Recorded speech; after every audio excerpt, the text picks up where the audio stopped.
I'm sitting around last night, and all of a sudden my Twitter feed starts popping up with video and photographs of, honestly, what appeared to be was reports saying 200 people sitting out in front of the Horseshoe, right? Yep. Which seats 100,000, if I'm not mistaken. I'll get the actual. Okay.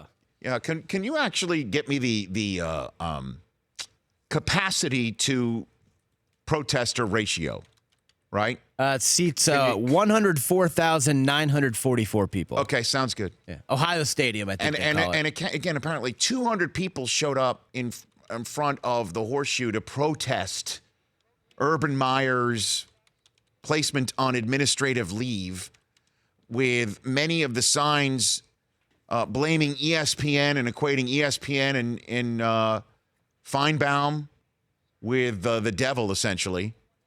And the amazing thing is the story that put this in a completely different plane for Ohio State, and that eventually did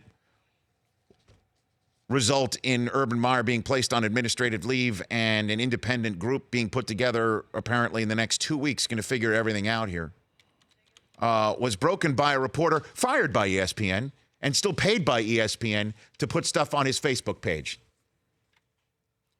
And so it's totally misplaced insanity is the only way to put it. And I understand the passion of Ohio State fans. Trust me, I know this. And I met so many of them in Canton this weekend. And the amazing thing is I have a good time with them when I chat with them and they with me, and we can get along.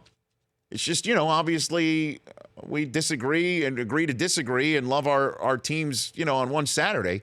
But we also know what's right and wrong in the world, you'd think. And that even with the fact that you believe that Urban Meyer did kick everything upstairs, the fact that this guy was still on staff after 2015, after what happened in 2009 in Florida, the fact that nobody, even when, if you, let's just say we believe everybody. Let's believe everybody. That Zach Smith was pulled off of the recruiting trail in 2015 to account for police being called to his domicile. And his ex-wife telling media that nobody ever reached out to her to see what was going on, with the exception of Ohio State wives, including the wife of the head coach, who's like, oh, my gosh, are you going to get a restraining order? This guy scares me. How this guy was still allowed to still be on the staff at a position where, with all due respect to wide receiver coaches everywhere, one would think is fungible. So we're going to grab signs and say that Urban's being wronged? How about let's see what's what? And I'll just say this again, in case you missed the end of the show yesterday when I hit this subject yesterday, that if you do, like I say, let's just believe everybody. If you believe that Urban Meyer's only infraction here is that he was not adequately prepared to answer questions about the now firing of Zach Smith mere days after he showed up at his ex-wife's house and she slapped him with a legal order because he's not allowed to do that without prior consent, dropping his children off at the house. Apparently that was a no-go based on what was going on between them legally. That was the last straw, along with, interestingly enough, what was put out on Brett McMurphy, former ESPN reporter's Facebook page. And that he did, in fact, kick everything up in 2015. Why are you not adequately prepared to answer questions about what you say you did properly? You're not adequately prepared to answer questions with the truth. Why? Why intimate things are being made up? And the only reasons why I've just thinking about this as much as I have is that, and by the way, just to throw it out there in case any of you out there knowing that I'm a Michigan guy, I'd say the same damn thing about Jim Harbaugh, okay? Just putting that out there. The only two things I can think of is he's maybe covering for the athletic director. He doesn't want to throw him under the bus in the media. But when it all comes out in the media, he's willing to put this in a document to Buckeye Nation that he did follow the proper channels. And Zach Smith appeared on radio and on ESPN within an hour and a half of this statement being put out saying he was pulled off the recruiting trail. And so when it all came out, it does appear when we're now taking potential legal sides and he's put on paid administrative leave and there's a threat potentially to fire him for cause and $40 million is going to go out the window and his reputation.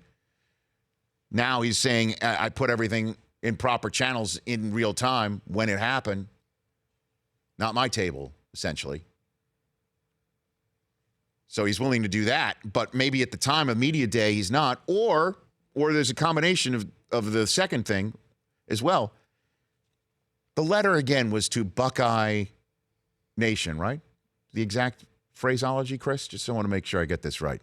Buckeye Nation. Buckeye Nation. And he said at one point that he felt that it was only to Buckeye Nation that he wanted to explain himself. That maybe that was his mindset at Media Day. I'm not answering all your questions. You're not Buckeye Nation. I don't answer to you, despite you being in the media. I answer to my fans and my athletic director and my faith and my family and my football players. That's who I answer to. And I've answered to them already. So I'm not answering your questions. And then he was adequately prepared. He just didn't care to give you the answer 9 times over. I think that this combination of both, if I had to, look at this right now, and of course, the obvious that there's a ton of gray area here and a lot of information we probably don't know that he didn't want to share, but the undeniable fact that somebody who was arrested for hitting his pregnant wife in the stomach, according to Brett McMurphy, on their 1-year anniversary in 2009 that required counseling from the head coach and his wife, was still hired at Ohio State in 2015, called off of the recruiting trail, and was for some reason allowed to stay on the staff. And yet it all built up to a boiling point where he was finally let go just weeks ago. And the answer is why. And nobody in front of that stadium is curious as to the answer to that at all? From Zeke's dad to people who were ordering Papa John's because that was the pizza that Urban was sullenly chowing on after losing the national championship? That we're honoring him with his choice of pizza? By the way, having no idea what that actually also represents these days? Like, are you totally incurious as to what's going on there? Because in essence, Buckeye Nation, at least those 200 people that were there, is letting everybody know they don't care what these next 14 days is going to find out. Because what? 73-8? Is that why? And I predicted on the end of the show yesterday, 3-game suspension coming for him. That's coming. They're going to, whatever they'll find out he should have answered questions appropriately or better, or he missed the boat in one way, shape, or form, but it's not a fireable offense because the athletic director also missed the boat in one way, shape, or form, and we're going to do better. We're going to take counseling. We're going to figure this out. Because those 200 people, I think, represent maybe a larger contingent. I don't know. Inform me, Buckeye Nation. The Rich Eisen Show, weekdays at noon Eastern on Audience.